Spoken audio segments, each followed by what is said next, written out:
Y es muy cierto lo que decís vos, Analía, que la presencialidad tiene otros aspectos, tiene otras cosas, tiene esa inmediatez que se pierde a través de la virtualidad.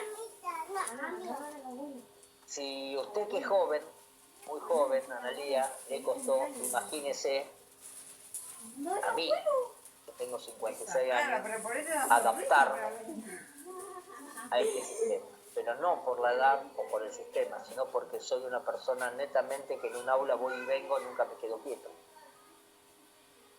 Estar encerrado acá mirando una lucecita que me mira para ver si está prendida la cámara. Por eso les digo, prendan la cámara que yo los veo a ustedes. Como por ejemplo Pedro hace así, a mí como que para mí es un aula esto. Y ustedes, aunque crean que no, a uno le traspola la inmediatez del aula.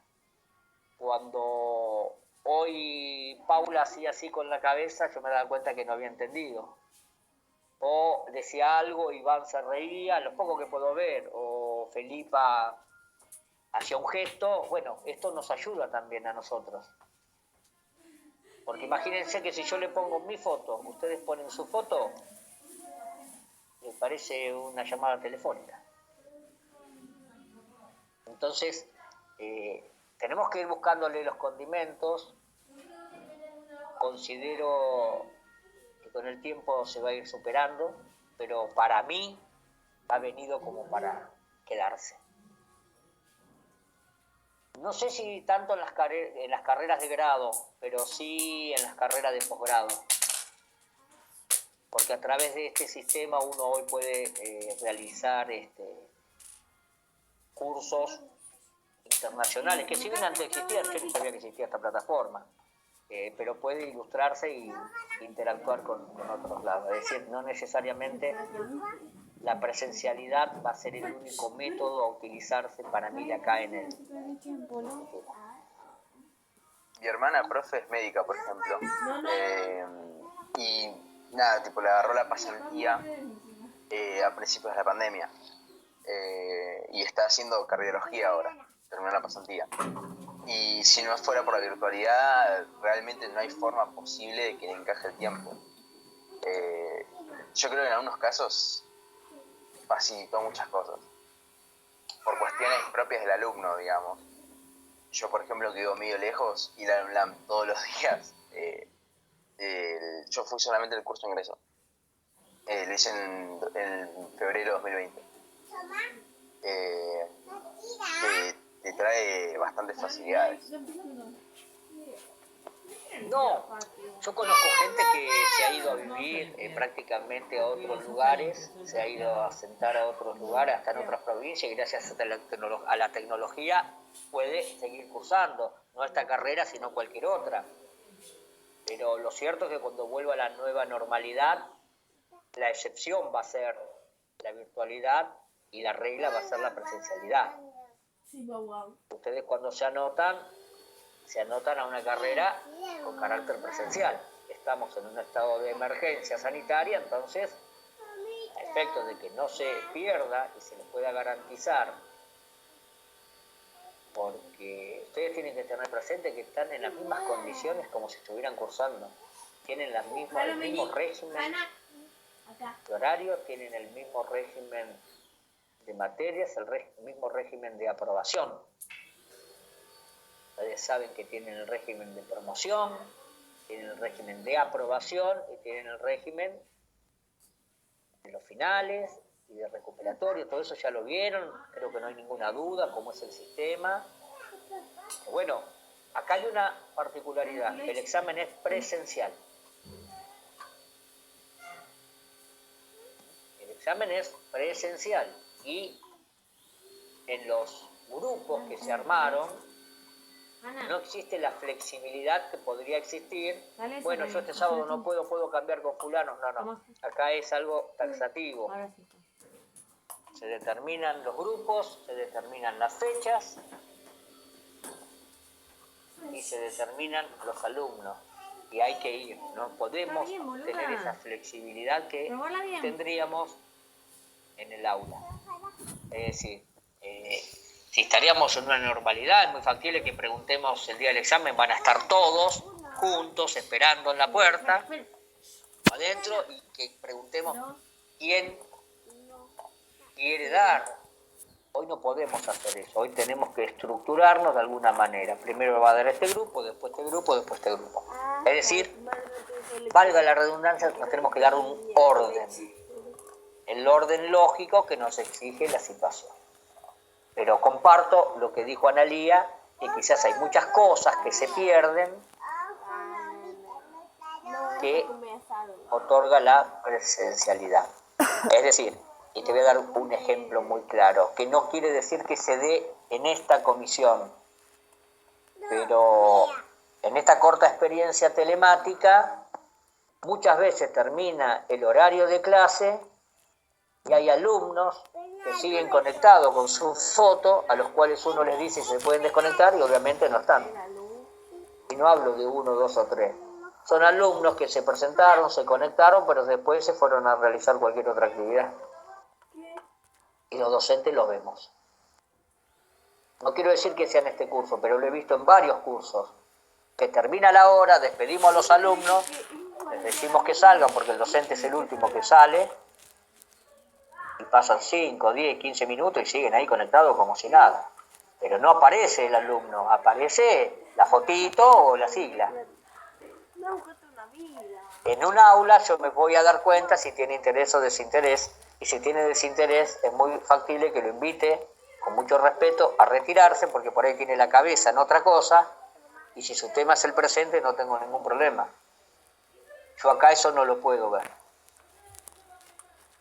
¿Entienden? Lo importante es que esto es una universidad, ustedes están acá porque quieren, no creo que a ninguno le dé mucha gana levantarse los sábados temprano y escucharnos, pero lo cierto es que decidieron estudiar esta carrera con estos parámetros y no se olviden de que el secreto de recibirse de abogado, ya se los dijimos el otro día, es, entre comillas lo voy a decir hoy, ir a la facultad, hoy conectarse, Dale, toma la leche. entrar a las aulas, escuchar lo mucho o lo poco que un docente dice, Toma la leche. luego ampliarlo con la lectura y leer, y leer, y leer. Si ustedes hacen ese ejercicio, no tengan ningún problema, ninguna duda que van a ser abogados. Antes de la pandemia, yo les decía a mis alumnos que vengan a la facultad y que entren al aula, porque muchos decían que iban a la facultad, que era cierto, pero andaban en los pasillos, iban al buffet, iban a ver el partido de fútbol, iban a ver el partido de vóley. A la facultad fueron, a la universidad fueron, estuvieron en la universidad. Pero el ámbito en el cual debían estar era dentro del aula. Y no dejen de ir o de conectarse y estar, chicos. Hagan eso, porque saben que en la presencialidad, hoy no voy porque hace calor, mañana no voy porque llueve, mañana no voy porque hace frío, cada vez vamos menos. Terminamos estudiando de apuntes que quién sabe quién nos confeccionó, ante la desesperación de poder llegar a rendir. Y después nos desmoralizamos, que no nos fue bien, y terminamos dejando. Ahí está mi amor, Entonces, ahí no la dejo. Ustedes están acá porque lo han decidido y quieren ser abogados. Entonces nosotros lo que tenemos que hacer es ayudarlos y transmitirles y asesorarlos y guiarlos para que el día de mañana nos digan, profe, ¿se acuerda de mí? Lo más factible es que le diga, no, bueno, ya me recibí. Y esa es la satisfacción que nos vamos a llevar nosotros como docentes de esta casa de altos estudios. Y no tengan ninguna duda que va a ser así. Así que bueno, si hay alguna pregunta y si no, continuamos. ¿Qué pasó? Agarrar el vasito, ¿qué pasó? Bueno, no hay pregunta, no quieren hablar hoy, ¿eh? Yo no sé qué pasa. Vas a tirar el vaso, pelotuda. Nos quedaba hablar un Dámelo. poquito del bien común, y el bien común es un concepto muy amplio. Fíjense que el bien común está muy vinculado al concepto de poder de policía como potestad que tiene el Estado de darle a sus ciudadanos y garantizarles casualmente ese bien común, ¿no? Ese bien común como algo supremo. ¿Y por qué está dentro de las finalidades del derecho? Y porque las palabras mismas lo indican. El bien común va hacia la generalidad. Todo tiene que estar orientado hacia ese bien común. Que ahora vamos a ver que hay alguien que decía que el derecho debe perseguir ese bien común como última finalidad. Siguiendo el programa les habla de la axiología. Yo sé que ahora viene una parte media tediosa, voy a tratar de ser sintético. La axiología forma parte de la filosofía, chicos, y estudia y analiza la naturaleza y funciones de los valores.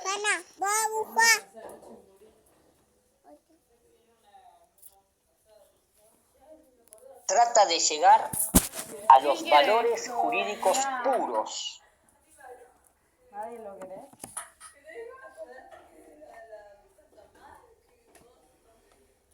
La axiología jurídica estudia los valores jurídicos, ¿no? Por ejemplo, ¿qué se les ocurre? El valor vida. Libertad. Libertad. ¿Por qué se condena al que mata a otro?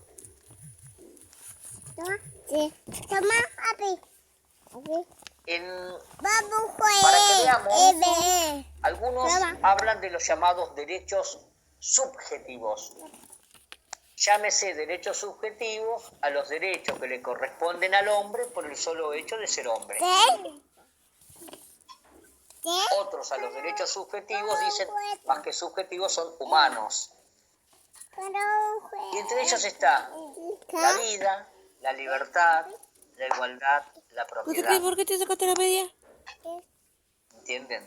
Mamá, Valores, es decir, si ustedes agarran el Código Penal, la segunda parte, ya que siempre lo relacionan todo con el derecho penal, fíjense que empieza hablando en los delitos con delitos contra la vida. ¿Quién quiere esto? El primer título que habla de los delitos es contra la vida, que arranca en el artículo 79 hablando del homicidio simple. Después el 80, el agravado y bueno, todo lo demás. Hay que ver qué se entiende por dignidad y si la dignidad es un valor. ¿Por qué? Porque ¿qué son los valores? Son cualidades Saca el perro de atrás. o esencias objetivas. Fuera. No subjetivas, sino objetivas, que se encuentran Fuera. en los objetos de la realidad ¡Fuera! cultural. Por ejemplo, la belleza,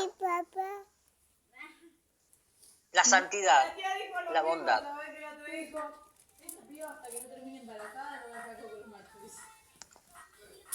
Para San Agustín, el valor supremo es el orden. Fíjense ustedes que San Agustín, que ahora lo vamos a ubicar en la cronología de la historia en algún año, para él el valor supremo está dado por el orden.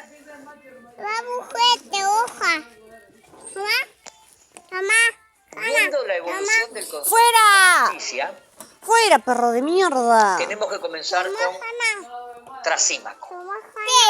Lo habrán sentido nombrar, capaz que en alguna película, o les debe sonar. Era un Fíjense cómo sofista. fue cambiando, es de Grecia. Sócrates.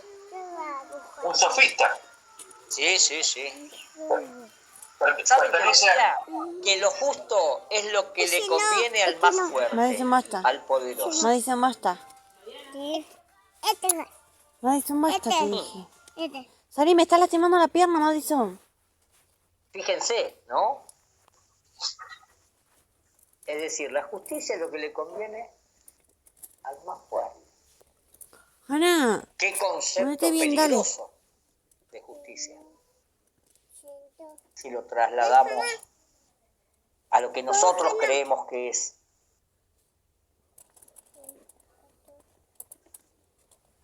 Platón,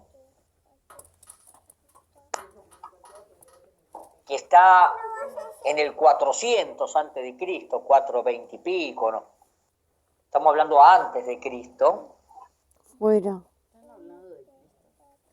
Dice que la justicia es un valor universal. Fíjense, habla de valor, pero universal,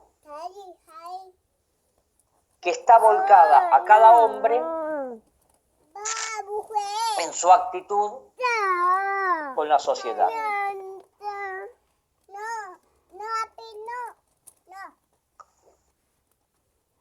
Él hablaba de metales. Yo tengo un librito acá, que es el de Edgar Bodenheimer, que se llama Teoría del Derecho, que le voy a leer un parrafito de lo que decía Platón,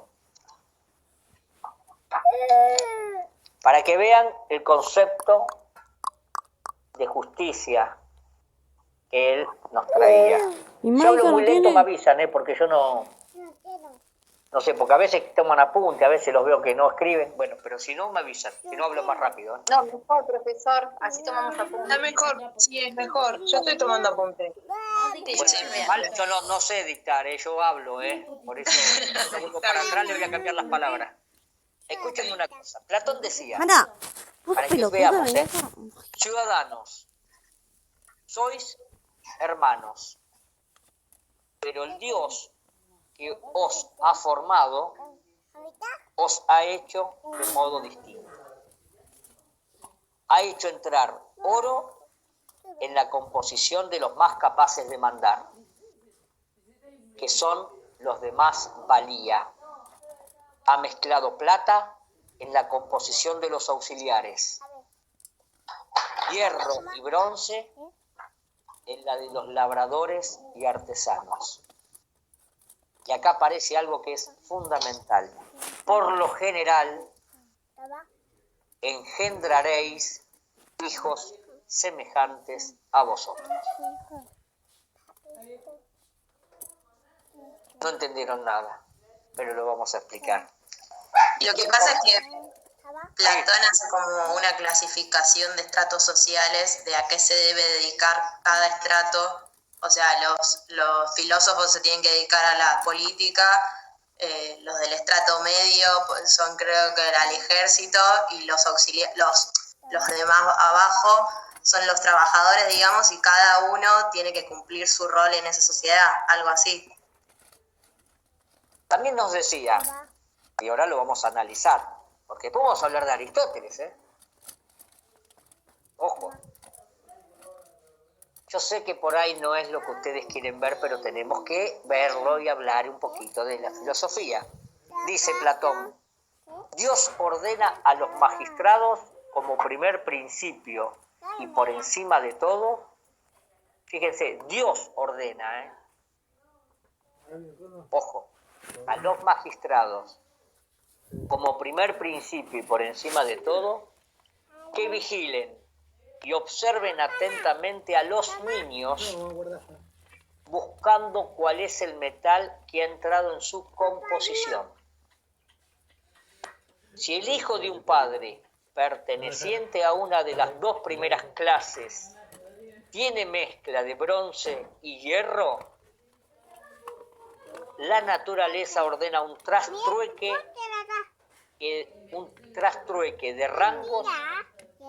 Y fíjense esta parte, y el ojo del magistrado no debe tener compasión para con el niño si tiene que descender la escala y ser labrador o artesano.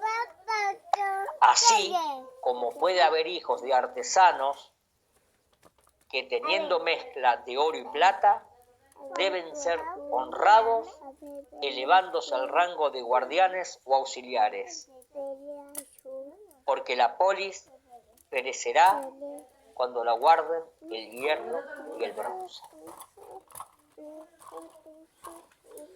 Pero él dice que es el ojo del magistrado, pero el ojo ese del magistrado, la orden se la da Dios. Y que la polis, a lo que es igual a la ciudad, iba a desaparecer si iba a ser gobernada por las clases de abajo. En la República de Platón no se permitía prácticamente ni el ascenso, era muy difícil, pero sí el descenso de una clase a la otra. Y el Estado, a través del magistrado, es quien debía garantizar ese trastrueque del cual él nos hablaba. Porque nos concluía, decía, el peligro de que se cometan injusticias y actos arbitrarios por parte de los magistrados es muy grande en la República de Platón. Porque fíjense que el magistrado, creyendo que esa decisión era impuesta por Dios, según su arbitrio, ascendía o descendía a las personas de las diversas clases. Por eso, la justicia no se administra según reglas fijas y generales. Platón no intenta el ejercicio del derecho, sino que él lo hace mediante el poder. Y aparece de nuevo esta disyuntiva del derecho y el poder. Por eso les digo, no es antojadito de mi parte hablar del derecho y hablar del poder. Para Platón, la justicia se ejerce desde el poder. En cambio, ¿quién aparece luego? Aristóteles. Aristóteles. Espectacular. ¿Y qué dice Aristóteles? Que la justicia consiste en un patrón objetivo de igualdad. Racing, a full. Profe, ¿lo puede repetir? ¿El termo? Sí, acá está. No, Aristóteles... Igual se ve el cilindro ahí atrás también, profe. Sí, fundamental.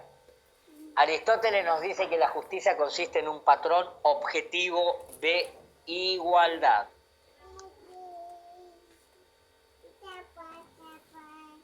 Gracias. Que es una virtud.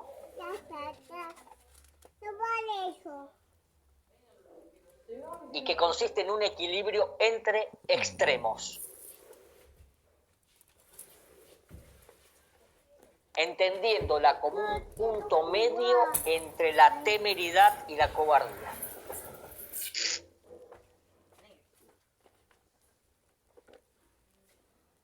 Pero hay algo fundamental de Aristóteles, que es discípulo de Platón. Aristóteles es del 400, Platón es del 300. Para que lo vamos a ubicar antes de Cristo, para ir ubicándonos en la época. Nos habla de 4 virtudes cardinales. Esto es fundamental de Aristóteles. La prudencia, la fortaleza,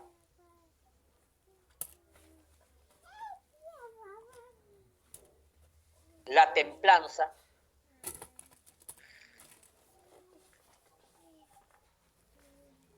que la divide en 2, por eso habla de 4, que son las pasiones y las necesidades.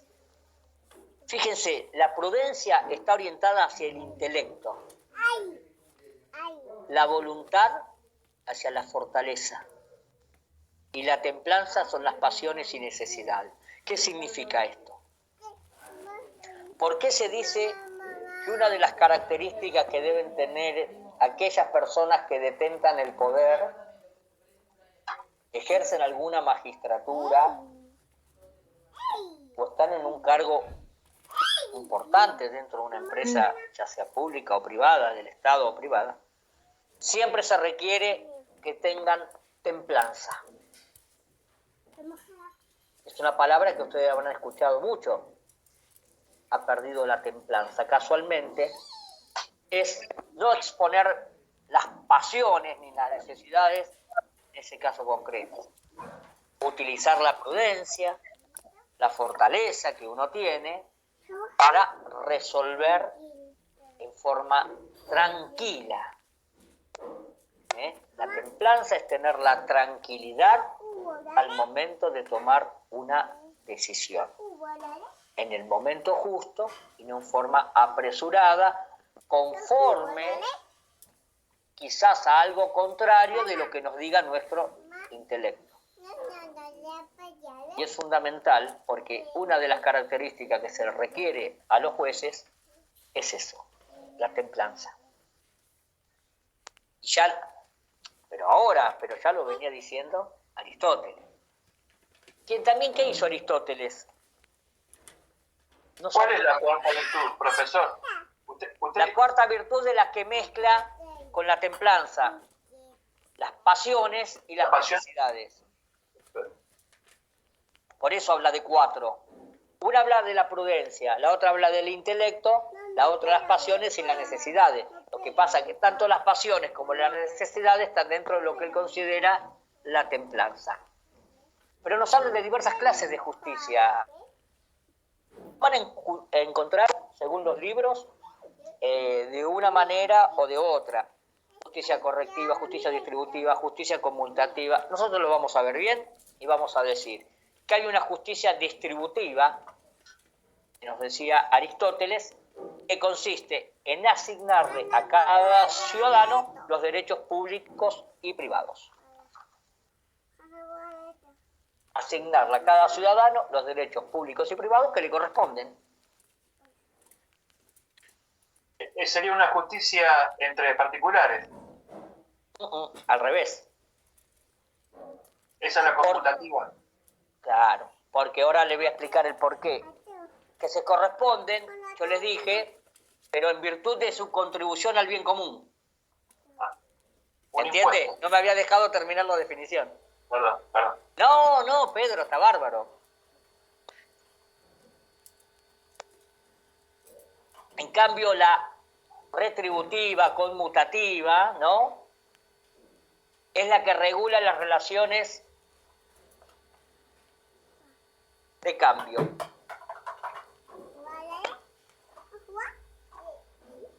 Son las contraprestaciones recíprocas. Acá aparece, el ejemplo es el contrato, Pedro. Estas son la relación de los particulares, ¿entiendes? Y de la distributiva sería un claro, impuesto. algunos la distributiva la llaman correctiva porque habla del Estado. Y la distributiva, luego algunos autores la dicen no. Lo que quiso decir Aristóteles cuando habló de justicia distributiva, él se refería a la distribución de los bienes y las cargas, en donde no deben existir ni excepciones ni privilegios. Es lo que comúnmente en la judicatura se llamaría la justicia social. Otros dicen no. Cuando Platón hace la diferencia entre retributiva y correctiva o distributiva, él está diciendo, en una interviene el Estado en búsqueda del bien común y en la otra la relación de los particulares, como por ejemplo el contrato. Que habrá contrato cuando dos o más personas se ponen de acuerdo sobre una declaración de voluntad común destinada a regular sus derechos. Lo cierto es que en la retributiva o conmutativa el Estado no interviene, solamente es de partes, donde las partes se reconocen libres, iguales e independientes entre sí. Sería algo así como una diferenciación entre derecho público y privado. Sí, pero no tan amplio. Sino, porque la justicia es una. Él dice, cuando interviene el Estado, estamos en presencia de esta justicia distributiva o correctiva. El poder del Estado tiene que ser supervisado. ¿Por quién? Por el derecho. Ahora, cuando estamos ante los principios de justicia conmutativa, rige un principio, que es el de la proporcionalidad. Rige un principio, que es el de la igualdad. Eso nos dice Aristóteles. Que en los principios de la justicia conmutativa se penaliza el engaño, el dolo y la lesión. Si una persona ocasiona un daño, debe repararlo. Debe reparar ese daño en la medida del daño producido. Porque si lo repara de más, genera en la otra parte un enriquecimiento indebido. A eso se refiere cuando habla de justicia conmutativa. No ilícito. Escúchenme bien, yo dije enriquecimiento indebido. Si la lesión es por 10 y el resarcimiento es por 11, ese principio de igualdad. Se quiebra esa equivalencia o principio de proporcionalidad entre las contraprestaciones. Yo no sé si me van siguiendo o no. Sí, profe, claro, sería que no le estaría dando lo que le corresponde. O dándole de más. Claro, Si le da 90, no le da lo que le corresponde. claro.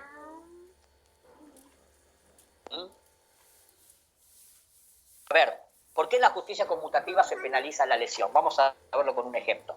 Ejemplo que contempla nuestro Código Civil y Comercial la solución. No es que Aristóteles lo plasmó desde su punto de vista filosófico, pero luego los legisladores, estas cuestiones de justicia, las fueron plasmando en las diversas normas jurídicas. ¿Qué creen ustedes? Los voy a hacer pensar un ratito. A ver, vamos a hablar de la lesión enorme, la lesión objetiva. El contrato es cuando dos o más personas se ponen de acuerdo sobre una declaración de voluntad común destinado a regular sus derechos. Los contratos tienen cláusulas, todos ustedes conocen o habrán visto alguna vez. Las cláusulas de un contrato, dice nuestro Código Civil y Comercial, forman para las partes una regla a la cual deben someterse como a la ley misma. ¿Hasta ahí me siguen? Bien. Es decir, que las cláusulas de un contrato son ley para las partes, ¿está bien? Perfecto. X persona tiene un problema personal, familiar. Necesita obtener 10 pesos para realizar una operación urgente a un ser querido. Pero tiene una propiedad que vale 100 pesos. Entonces aparece el vecino y le dice, mirá, yo te doy los 10 pesos, pero vos me das tu casa. Yo te compro tu casa en los 10 pesos. A vos te sirve porque podés realizar esta operación o este tratamiento urgente, y a mí también me sirve porque me quedo con la propiedad. Se formaliza el contrato, van al escribano, firman la escritura y se traslada el dominio. Paga el precio de 10, se le entrega a la otra parte y ya está. ¿Qué pasa? ¿Qué creen ustedes? ¿Que está bien? ¿Que está mal? ¿Se puede hacer algo? ¿No se puede hacer nada? Después se puede pedir tal vez la nulidad de ese acto, o sea, porque se aprovechó de la situación la otra persona. En realidad fue un acto consensuado, yo no creo que se pueda hacer eso. Consensuado, pero no está bien en el sentido que aprovecha justamente la situación, como dice la compañera. Pero eso ya no sería una cuestión moral. Creo que está determinado cuáles son, ahora no los recuerdo, pero cuáles son esos factores por los cuales se puede declarar nulo un acto. Ahí Rivas escribió que es nulo por la mala fe, algo de eso creo que leí, ¿no? Todo contrato tiene que ser hecho de buena fe, escribió también. Pueden hablar, no hace falta que escriban, yo no puedo seguir todo. Pero está bueno este debate y está bueno porque hacerlos pensar también, ¿no? Porque la solución la trae casualmente el principio de la justicia conmutativa. Y como dijo Paula, esa obligación, esa cláusula contractual de que es ley para las partes, puede ceder cuando se pruebe un estado de necesidad, como es en este caso. Y la normativa, es decir, ya el derecho positivo, porque nosotros estábamos hablando del punto de vista filosófico, pero el derecho positivo toma esta situación y establece que aquella persona que se aproveche por el estado de necesidad, inexperiencia, por parte de la otra, puede pedir la resolución del contrato. Entonces, una vez que termine o esté en condiciones de reclamar, puede hacerlo, ir a un juez y decirle, o me paga los otros 90 pesos, o le devuelvo los 10 y me entrega la cosa. Le estoy dando un ejemplo muy, amplio, para que todos entendamos cómo funciona esto de la igualdad y de la equivalencia y del principio de proporcionalidad. ¿Qué es lo que hay que demostrar acá? La desproporción entre el valor que tiene la cosa y lo que se pagó por ella. ¿Me entienden por qué yo les di este ejemplo? Y el juez, que acá es un juez el que va a determinar si ese contrato tiene validez o si alguna de las partes debe darle a la otra para casualmente proporcionar o hacer equivalente ese contrato que realizaron oportunamente. Previo a ello, tiene que demostrar que la otra parte abusó de su inexperiencia o de su estado de necesidad. No es que yo voy y me compro tal cosa y después la veo en otro lado más barata. No. ¿Entienden lo que les quiero decir? ¿Cómo juegan estos principios? Y eso lo trajo Platón, lo trajo Aristóteles, quien, a diferencia de Platón, entiende a la justicia desde el punto de vista del derecho. Entonces dijimos, Platón la entiende desde el punto de vista del poder y Aristóteles dice que entiende a la justicia desde el punto de vista del derecho. Disculpen hasta acá, pero es muy importante hablar de y de Aristóteles porque son ellos antes de Cristo y fíjense cómo vuelven a plantear al poder y al derecho en ambas situaciones. Luego aparece Ulpiano. Ulpiano nos dice que la justicia consiste en la constante y perpetua voluntad de darle a cada uno lo suyo. Constante y perpetua voluntad de darle a cada uno lo suyo. Nos decía que había que vivir honestamente y que no había que dañar a nadie.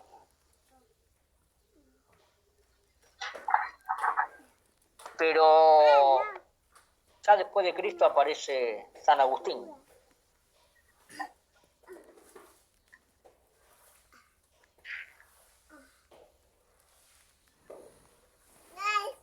San Agustín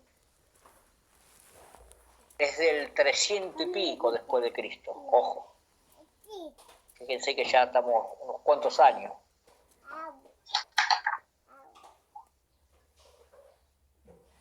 Y fíjense que San Agustín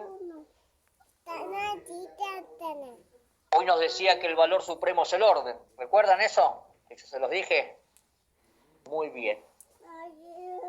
Nos habla de que existe una dualidad entre el Estado y el derecho. La mano. Y él habla Estado y derecho, pero en realidad es el Estado y la Iglesia. Porque para él el Estado son las ciudades. Déjala. Y él nos habla de dos ciudades. Vamos, nada. Vamos, Mari. La ciudad de Dios y la ciudad terrena.